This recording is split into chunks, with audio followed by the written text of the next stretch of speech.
Dear Patriots, before the news starts, please subscribe to our patriotic channel by clicking the subscribe button. Give us a thumbs up to this video. Don't forget to leave your opinion below in the comments section. Share the news on Facebook and Twitter so your friends see it. Thank you. New report exposes just how much Trump's tax cuts will grow economy. Liberals are in denial. President Trump just made our country a much better place to live. CNN will be horrified. The Washington Square Journal released an article talking about just how much the tax cuts will help Americans. But maybe CNN will call it racist because 197 million white people will benefit and only 38 million black people will benefit. That's all the white people and all the black people in America. There were several surprises for investors when Republicans unveiled their final tax bill Friday, but the most significant is that they add up to a bigger boost to economic growth next year, writes the Wall Street Journal. The bigger stimulus could fundamentally change how the market behaves in 2018. Sales and profits will be stronger than most investors expect. But with the unemployment rate low, wage pressures will mount faster, and inflation should pick up more. If the tax plan passes, as seems likely, it could lead the Federal Reserve to raise rates faster, putting the bond market at risk, says the Wall Street Journal. The tax plan was always expected to juice the economy, but the Senate version, which passed after the House approved its bill, had relatively modest short-term stimulus. While the stock market kept rising in anticipation of a cut, the bond market hardly budged, it says.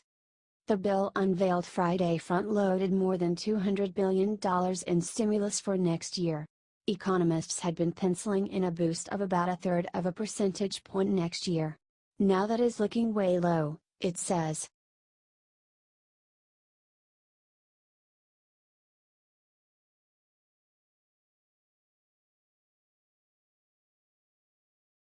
Kaepernick excitedly announces new NFL opportunity, but then he gets hit with bad news. Famous rapper P. Diddy announced that he wants to buy the Carolina Panthers and hire Kaepernick. I believe it's time to turn the franchise over to new ownership. Well, I need to send a message out to all the people in the beautiful state of North Carolina. I will be the best NFL owner that you can imagine. I will immediately address the Kaepernick situation and put him in the running for next year's starting quarterback, Diddy said. It's just competition, baby. It's just competition. But also, I will have the best halftime show, the best selection of music, and we will win Super Bowl after Super Bowl, said Diddy. He then tweeted how this was especially exciting because he is black. There are no majority African American NFL owners. Let's make history, he tweeted. I want in. Tweeted Stephen Curry. Then Kaepernick got himself involved. I want in on the ownership group. Let's make it happen. Tweeted Kaepernick. Unfortunately, while Kaepernick might be excited to finally get a job, the chances of it happening are extremely low. For starters, it costs $2.3 billion to buy the team. This is far more than P. Diddy, Stephen Curry and Kaepernick's net worth combined. Second, P. Diddy is known for his wild exaggerations. In October he tweeted, I did have a dream to own an NFL team, but now my dream is to own our own league.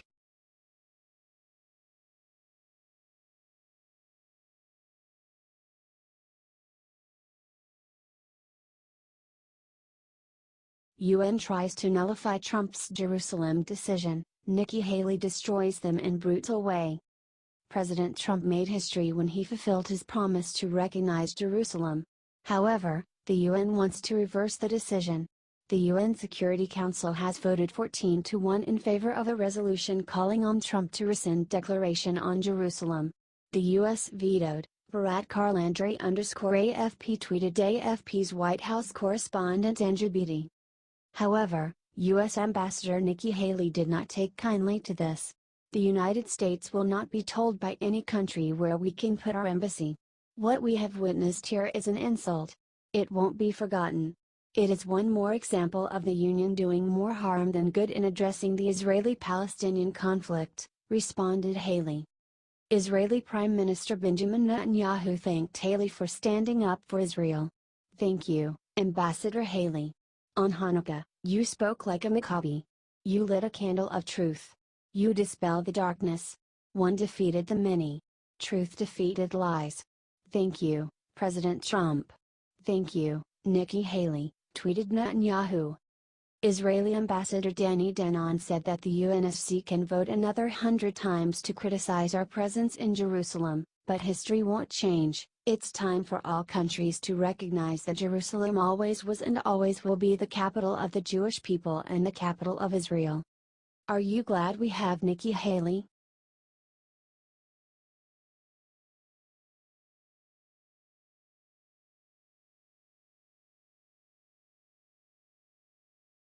CNN's Hilary Rosen shames random citizen wearing a bacon outfit for being anti-Semitic. CNN continued its trend of trying to shame random citizens. They angered many Americans this year when they discovered the identity of the man who made the Trump and CNN wrestling gif. They threatened the man into silence, telling him that if he insulted CNN again they would expose his identity. Now CNN guest Hilary Rosen attacked a man for wearing a bacon outfit to a basketball game. The young man, Michael Bacon, has a last name that sounds like bacon. Because of this, he oftentimes wears his bacon suit to events for fun. However, Rosen assumed he wore the suit to the basketball game because the opposing team had Jewish players. Rosen assumed, without doing any research, that Bacon was trying to make an anti-Semitic statement, and so she photographed him, and blasted him on the internet calling him an anti-Semite. Be careful what you wear in public. CNN might be watching. Look at the guy in the bacon suit.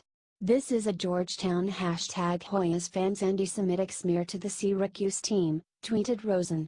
Hey Bacon Man. #Syracuse for the win. Bigots lose. By #Hoyas #Hughes, she followed up. Bacon saw the tweet and tweeted back. Hey, it's Bacon Man. It's actually Mr. Bacon, pronounced Bacon. Just a fun costume, he tweeted. Rosen realized her mistake, apologized and deleted her tweet. Awesome, you found me. Thanks for telling me. I'm new to this school rivalry and got some bad info. I apologize and took down my tweet, she tweeted.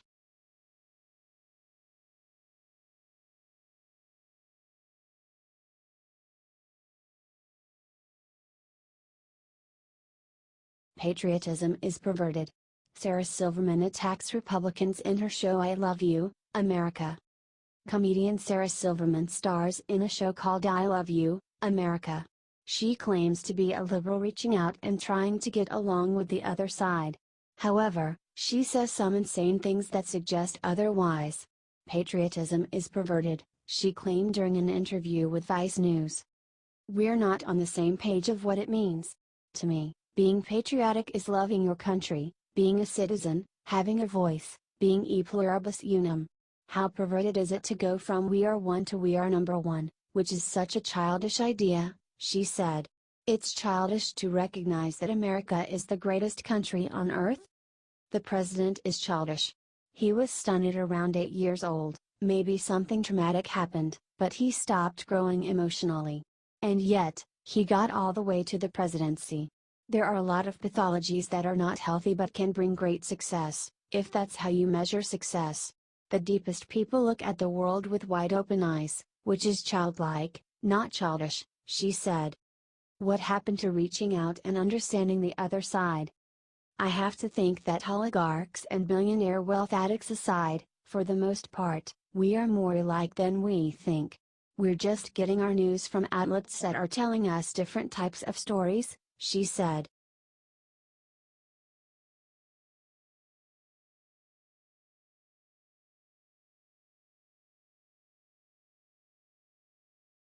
MSNBC Republican strategist accuses Fox News of being like propaganda in authoritarian countries.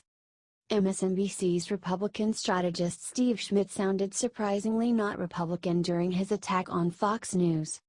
That Fox News panel, the breathtaking dishonesty of it is beyond my ability to articulate. That is no longer a news organization. That is what American state media looks like. That is what White House controlled in the service of the president misinformation looks like, said Schmidt. It sounds more like he is describing MSNBC during the Obama administration. That is indistinct from propaganda in authoritarian countries.